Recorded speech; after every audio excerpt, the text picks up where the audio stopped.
हम लोग reflection on plane mirror पढ़ चुके हैं और उस पर कुछ क्वेश्चंस भी पिछले लेक्चर में मैंने ले लिया था।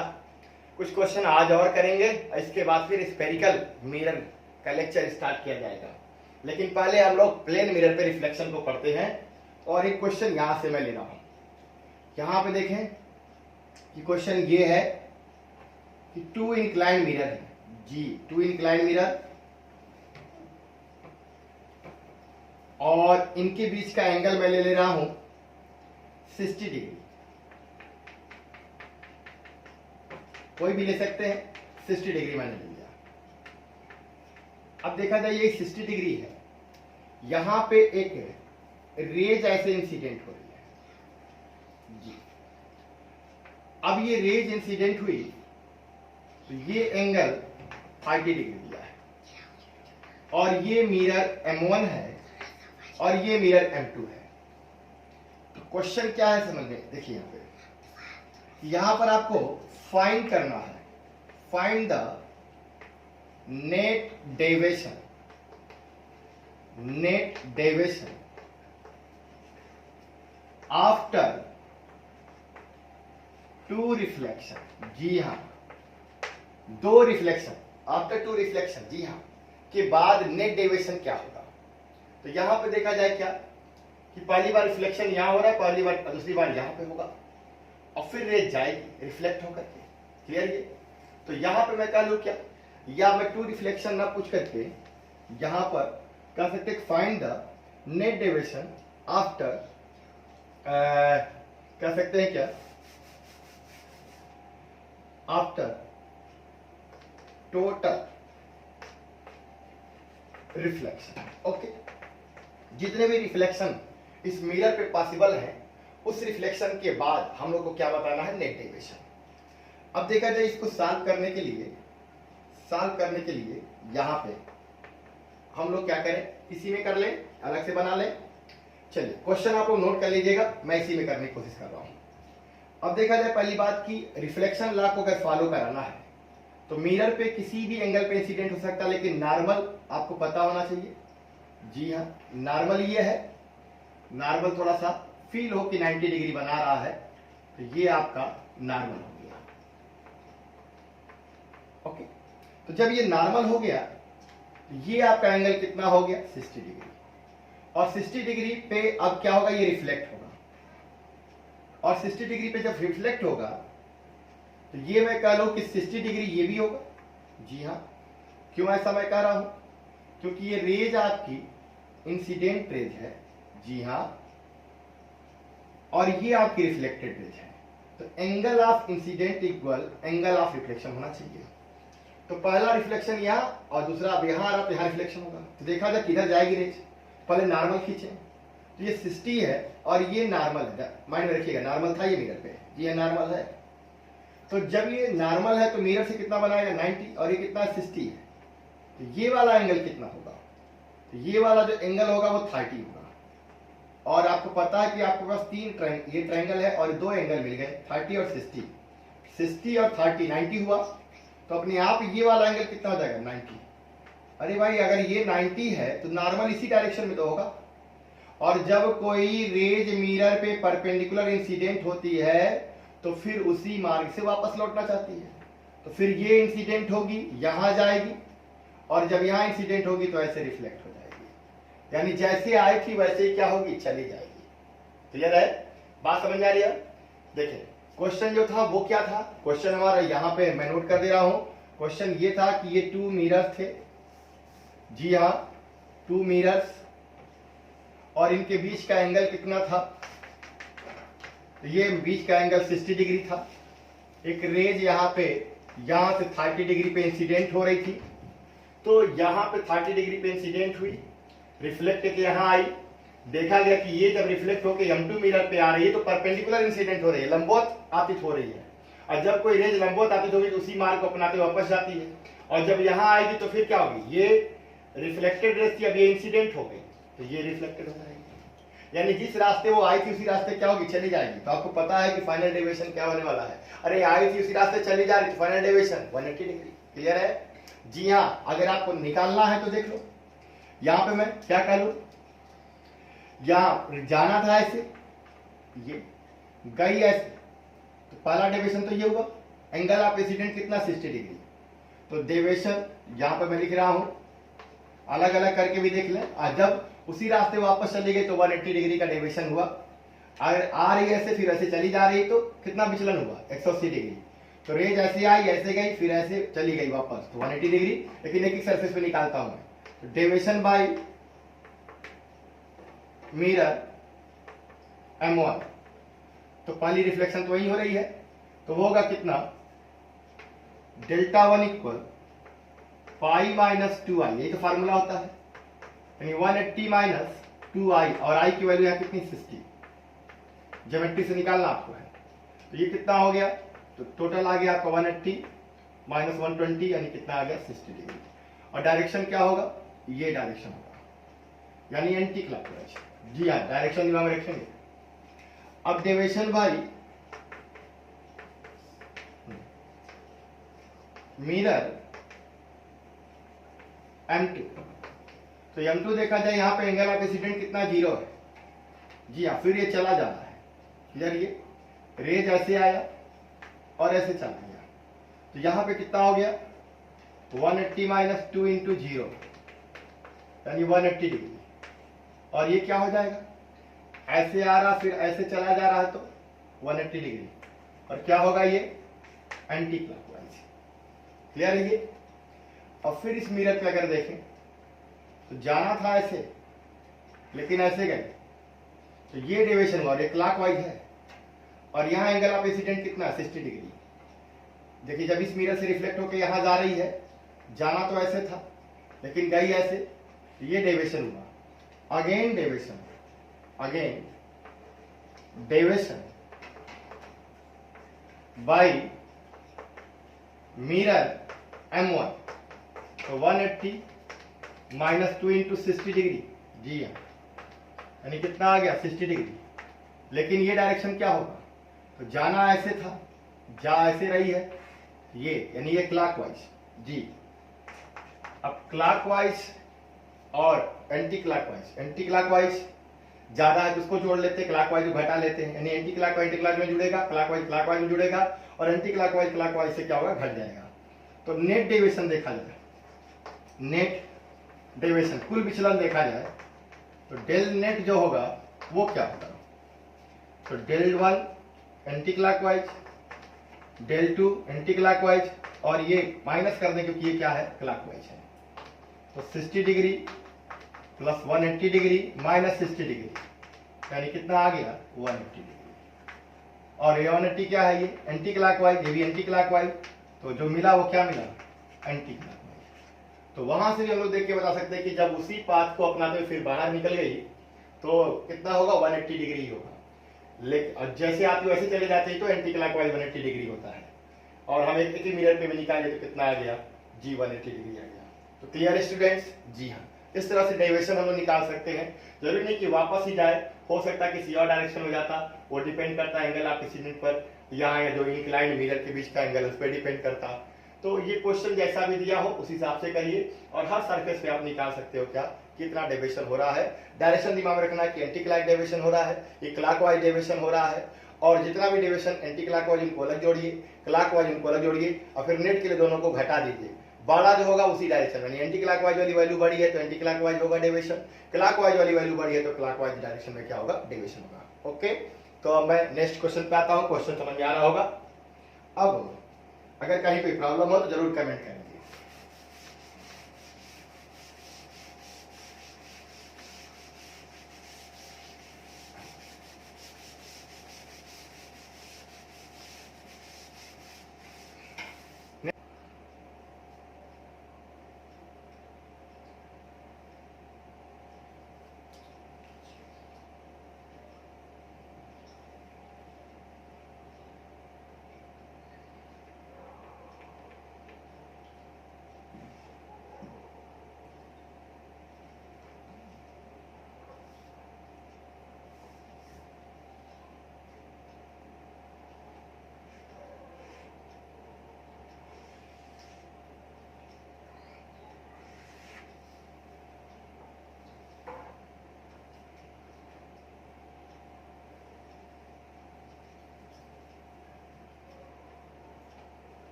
किट्टू साया साया बोलना बंद करो, कर रहे हैं। बोलना बंद करो।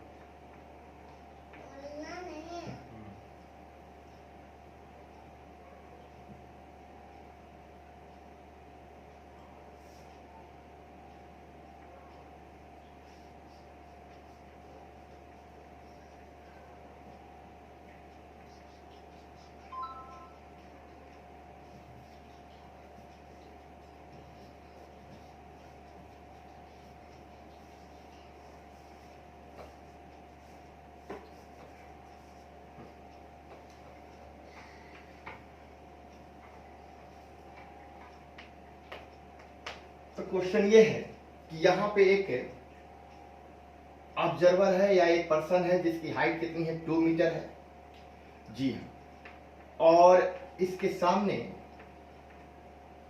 एक टेबल पे जो ग्राउंड से लगा हुआ है और टेबल की हाइट 0.8 मीटर और उसके ऊपर एक मिरर है 0.7 मीटर की है।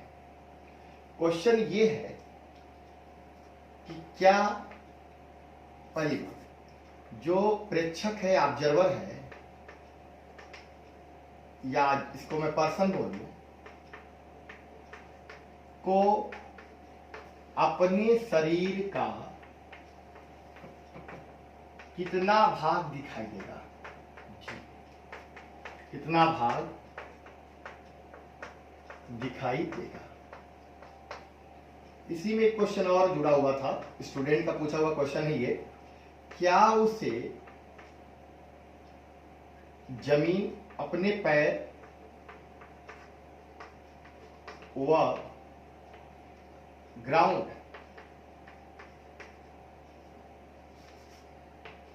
जी भी दिखाई देगा? बात समझ में आ रहा है? जी, तो ये क्वेश्चन था। समझ में आ रही है? ये आपका पर्सन है जिसकी हाइट कितनी है, 2 मीटर है, और ये पर्सन है जिसकी हाइट 2 मीटर है, और यहाँ पर एक टेबल रखा है, टेबल पे ये मिरर है, नीचे से इसकी हाइट कितनी है टेबल की, 0.8 मीटर, मिरर की कितनी है, 0.7 मीटर। क्या पूरा पूरा दिखाई देगा? तो ये 2 मीटर, ये 0.7 मीटर पॉसिबल ही नहीं है। जी हाँ, क्योंकि आपको पूरा अपना फुल बॉडी देखने के लिए हाफ होनी चाहिए कम से कम मिरर की लेंथ। क्या फुल इमेज बनेगा कि नहीं बनेगा? एकदम कंफर्म बनेगा भाई, छोटा सा भी पार्ट हो तभी बनेगा। तो फुल इमेज इसके जैसा, ये दूरी अगर मैं कह लूं कि यक्स है, तो ठीक यहां से भी यक्स डिस्टेंस पर इसके जैसा ही ठीक एक इमेज बनेगा कि नहीं बनेगा? तो मैं कह सकता हूं एकदम बनेगा, ये इमेज बनेगा। अब ये बनेगा लेकिन इसको दिखाई नहीं देगा। दिखाई कितना देगा? तो मैंने आपको बताया था कि मिरर की लेंथ पूरा देखने के लिए कम से कम होनी चाहिए कितनी, हाफ, और सेंटर से ऊपर रखी हो। लेकिन यहाँ पे ऐसी पोजीशन है तो फील्ड ऑफ व्यू में जो होगा वही दिखाई देगा। और फील्ड ऑफ व्यू में देखने के लिए क्या करिए? फील्ड ऑफ व्यू देखने के लिए इसके रेटिना से या आई से एक रेज इसके अपर, मिरर के अपर पार्ट को मिलाते हुए ले जाइए आगे। जी हाँ, ये, और एक रेज आप ले जाइए इसके लोअर पार्ट से। जी हाँ, लोअर पार्ट से मिलाते हुए जी, ये क्लियर है? तो जब लोअर पार्ट से आप मिलाते हुए ले जाएंगे, क्लियर है? तो हम लोग कह सकते हैं क्या, यही हमें पार्ट दिखाई देगा, ये पार्ट हमें सीन होगा। क्लियर है? इसकी अगर हम हाइट मान लें कि h है, तो पहली बात तो हमें लेग दिखाई दे रहा है और ग्राउंड भी दिखाई देगा। तो ये वाला हो गया कि क्या उसे पैर और जमीन दिखाई देंगे? तो हाँ दिखाई देंगे, लेकिन कितना पार्ट दिखाई देगा? तो यहां से देखें कि ये आपका है A और ये B और ये C, बीच में मैं लेता हूं P और Q, ये मिरर की हाइट है। क्लियर? ये तो ट्रायंगल यहां पे देखें, इन ट्रायंगल ABC जी, क्वेश्चन का फिगर अलग बनाइएगा, आंसर का फिगर अलग बनाइएगा, और फिगर बनाने के बाद आप सोल्यूशन में कहीं in figure in triangle ABC, तो आप देखो कि ये आपका ये और ये पैरेलल दोनों हैं। तो हम लोग कह सकते हैं क्या कि BC अपान PQ। अब देखा जाए कि ये छोटा सा जो ट्रायंगल है उसका ये हाइट है और ये हाइट बड़े ट्रायंगल का है। तो बड़े ट्रायंगल के लिए बेस क्या हो जाएगा जरा बताओ? तो यहां पे ध्यान दीजिएगा कि बड़े ट्रायंगल का जो बेस होगा, अगर मैं कहूं कि ये डिस्टेंस कितना है, तो यहाँ पे x और x 2x, ओके, तो ले सकते हैं क्या 2x जी, और इस वाले का कितना है x है, ये कैंसिल हो गया। तो आप लोग पहले क्या की, जो हमारा PQ होगा BC कितना है वो हमें बताना है h, और PQ हमारा कितना 0.7, तो ये आपका 2 यानी h इक्वल क्या होगा 2 इंटू 0.7 यानी आ गया 1.4 मीटर। तो 1.4 मीटर ही दिखाई देगा, जी हाँ, फुल बॉडी नहीं दिखाई देगी, कितनी दिखाई देगी 1.4 मीटर, और उसे अपने पैर दिखाई देंगे, और साथ में मैं कह लूं सरफेस भी दिखाई देगा, फिर ग्राउंड भी दिखाई देगा। क्वेश्चन ये है, जी हाँ। नेक्स्ट क्वेश्चन एक और मैं अपने तरफ से लेता हूं जी, इसको देख लें। क्वेश्चन का फिगर अलग बनाया करें नोट्स में अपने, और आंसर का अलग बनाया करें। नेक्स्ट क्वेश्चन लेते हैं। नेक्स्ट क्वेश्चन ये है कि ये पर्सन है,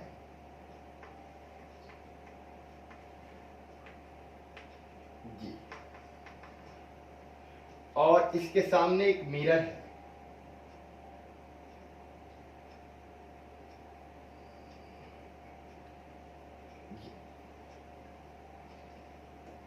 इस मिरर की हाइट नहीं पता, ठीक है, सेंटर से है, लेकिन एक रूम है, इस रूम की ये वाला मैं कह सकता हूं कि 20 फीट इसकी लेंथ है, 20 मीटर कह ले, मीटर में लिखा जाए, और 3 मीटर कह सकते हैं क्या कि ये इसकी हाइट है, ओके। अब ये कह रहा कि ये मिरर की कितनी हाइट हो, मिरर की कितनी हाइट हो जिससे कि वो अपने कमरे में पीछे की दीवार को पूरा सीन कर सके, समझ रहे यार। तो दर्पण की अधिकतम या मैं कह लूं न्यूनतम कितनी ऊंचाई होनी चाहिए,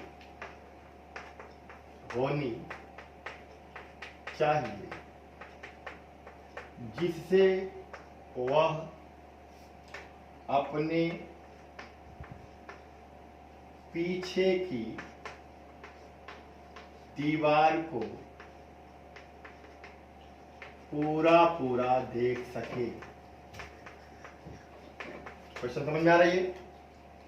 ये आपका ऑब्जर्वर है, ये एक मिरर है, और मिरर की हाइट गिवन नहीं है, लेकिन यह 3 मीटर है और 20 मीटर है। मैं कह लूँ ये कहाँ पे स्टैंड कर रहा है, इनकी पोजीशन पे भी डिपेंड करता है। ये ले लेते हैं, ये 5 मीटर है, और ये आपका जो है वो 15 मीटर, यानी कि जो पर्सन है उससे 5 मीटर पे जो है वो सामने मिरर है, और बैक में 15 मीटर पे 15 मीटर पे क्या है वाल है, और वाल की हाइट कितनी है तो कह सकते हैं कि 3 मीटर है, ठीक है। अब ये देखा जाए कि क्या इस दीवार की इमेज बनेगी। तो मैं फिर बता रहा हूं कि अगर कमरे में कोई दर्पण रखा है तो उसके सामने की जितनी भी चीजें हैं रूम में, उनसे कोई ना कोई एक भी रेज दर्पण पे जरूर जा रही हुई, तो उसका इमेज जरूर बन रहा होगा। वो आपको दिखाई दे या न दे, दिखाई वही देगा जो आपके फील्ड ऑफ व्यू में होगा। तो इसकी पूरी इमेज बन रही होगी, और ठीक उतना ही डिस्टेंस पर, यानी कि अगर ये 15 + 5 = 20 मीटर है, तो 20 मीटर डिस्टेंस पर बन रहा होगा, यहां पर भी ठीक वैसा ही वॉल बन रहा होगा, ओके, उसी कलर का बन रहा होगा, उसके जैसा ही बन रहा होगा, कोई डिफरेंस नहीं दिखेगा, ठीक है। केवल आपको पता है कि लैटरल इन्वर्जन होता है, तो ये आपको हो गया।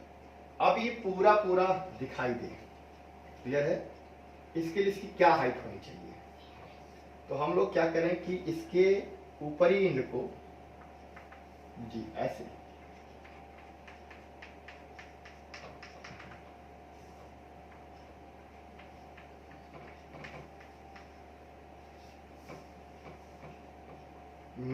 हाइट चाहिए, ये आपका हो गया। और ये निचला सिरा हो गया, यहां में दिखना है तो इसके हिसाब से मिरर चाहिए।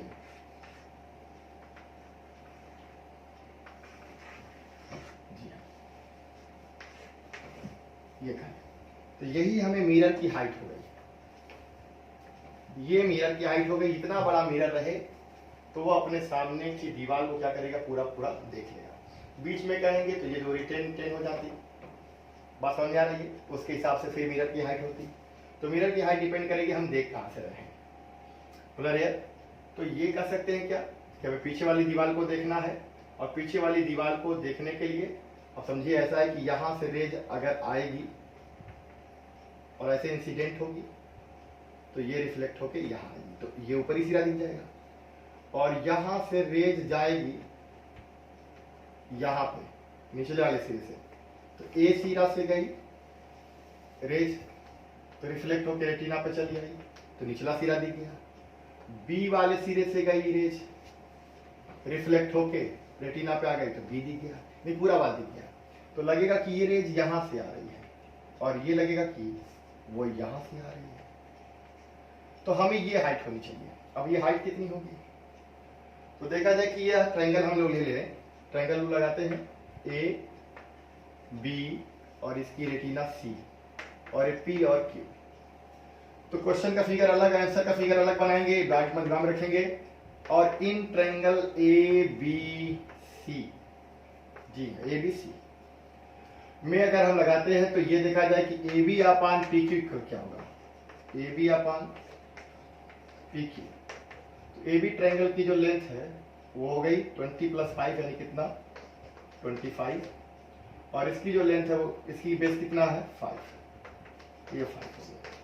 हमें बताना पी क्यू, तो पी क्यू यानी मिरर की हाइट क्या हो गई, तो 5/AB, क्लियर है। और कह सकते 5/AB यानी कितना, AB यानी 20, 1/4 मीटर यानी 0.25 मीटर, क्लियर। ये तो मिरर की हाइट कितनी होनी चाहिए 0.25 मीटर। इस केस में हर जगह नहीं, इसकी पोजीशन पे डिपेंड करेगा उसकी हाइट। तो अभी मैंने कहा लिया यहाँ से अगर सेंटर में कर लेता तो ये 10 हो जाता, 10 हो जाता तो कुछ और निकलता। समझ में आ रही है? तो क्या किया गया कि अगर ये ऊपरी सिरा से चलने वाला रेज मिरर के एंड पॉइंट से रिफ्लेक्ट होकर रेटिना पे तो ये दिखाई देगा, नीचे चलने वाला अगर इसे टकरा के चला जाए रेटिना पे तो भी नीचे वाला दिखाई देगा, नीचे ऊपर दोनों पार्ट दिखाई देगा, इसका मतलब पूरा पूरा वाल दिखाई देगा। ये हाइट हो गई हमारी रिक्वायर्ड हाइट हो गई। तो इस ट्रायंगल में मैंने लगाया क्या, ये अपान ये, इसका बेस कितना हो गया 20 + 5 यानी 25, और इसका बेस कितना हो गया 5, ये भी अपान पी क्यू 25 15 यानी 5। तो हम कह सकते पी क्यू यानी मिरर की हाइट कितना हो गई, तो कह सकते ए बी अपान 5 आना चाहिए। क्या आना चाहिए, गलत हो गया ये, पी क्यू इक्वल ट्रांसफर करेंगे ए बी अपान 5, जी हाँ ये इधर गया ये इधर आया, तो ये आपका हो गया कितना ए बी अपान 5, और ए बी है कितना, तो ए बी हमारा है 3 मीटर, तो गलत हो रहा था, और ये 5 तो कितना आ गया जी 0.6 मीटर। क्या आ गया 0.6 मीटर। तो 0.6 मीटर क्या होनी चाहिए मिरर की हाइट होनी चाहिए। That's clear. ये क्वेश्चन भी समझ में आ रहा होगा, कहीं दिक्कत तो जरूर कमेंट करें, समझ में आना चाहिए। बाकी क्वेश्चन आप लगाइए और जो आपको प्रॉब्लम करे उसको सेंड कर दीजिए। ओके, अगला क्वेश्चन मैं लेता हूं एक और।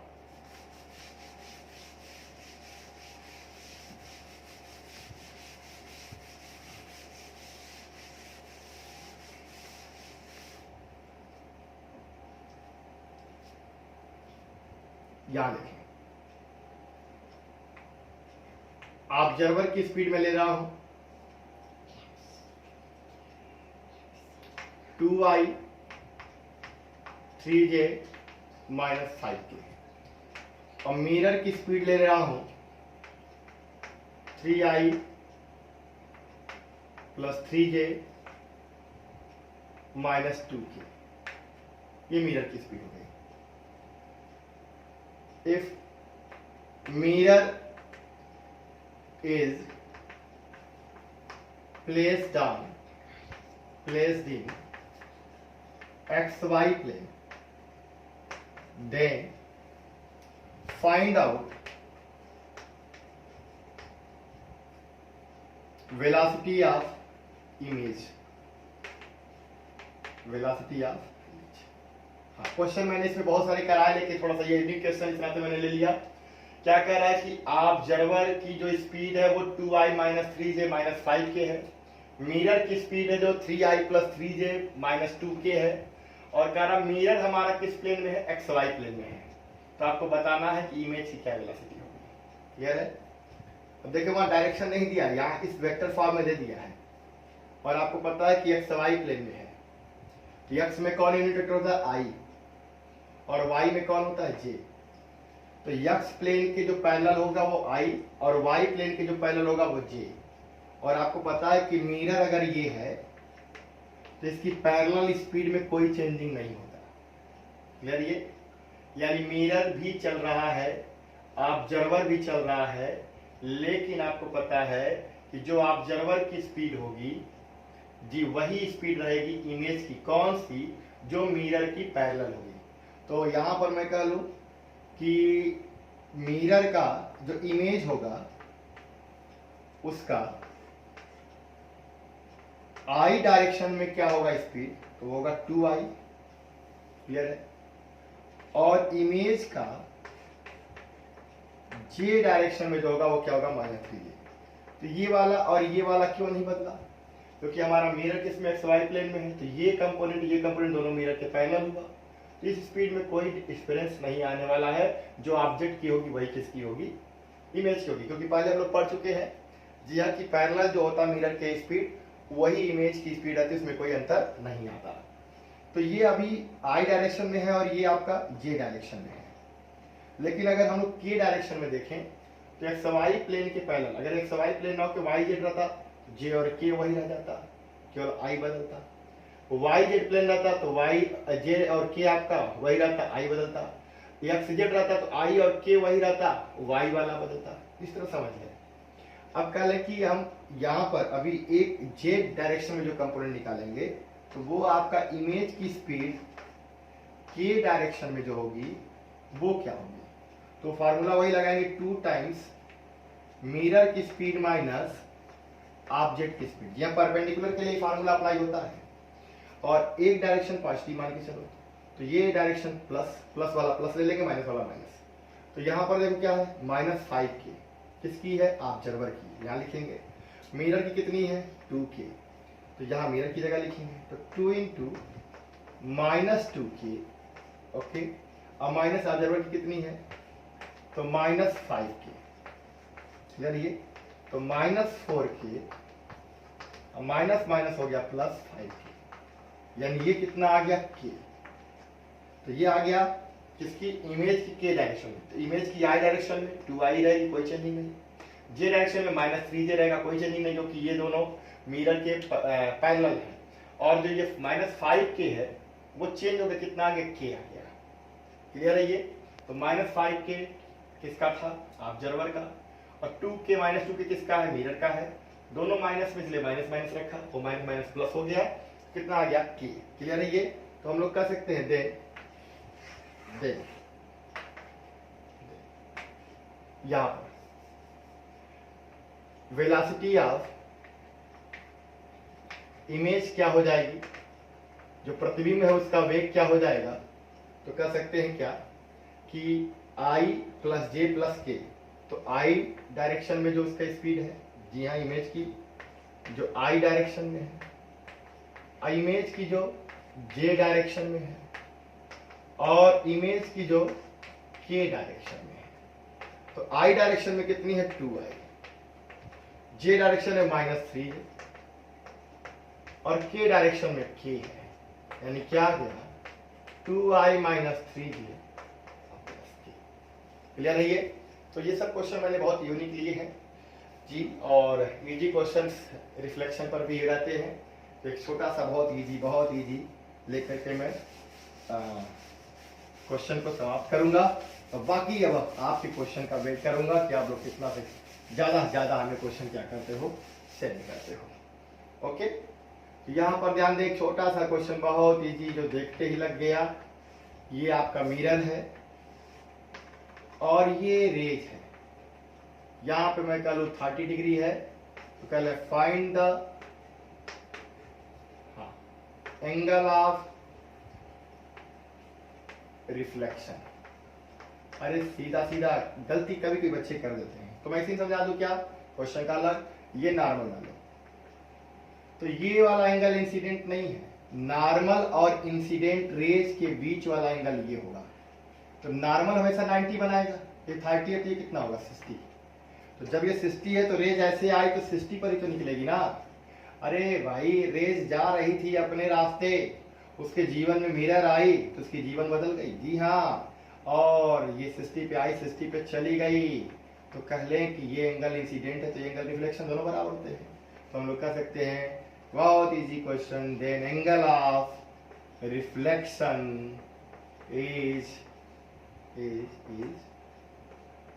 60 डिग्री। क्लियर ये तो बात समझ आ रही है। तो बाकी आप लोग क्वेश्चन कितना सेंड करते हैं इस पर डिपेंड करता है, और ज्यादा से ज्यादा क्वेश्चन सेंड करिए, अपने बुक्स लगाइए, एनसीईआरटी लगाइए, और इसके बाद हम लोग स्फेरिकल रिफ्लेक्शन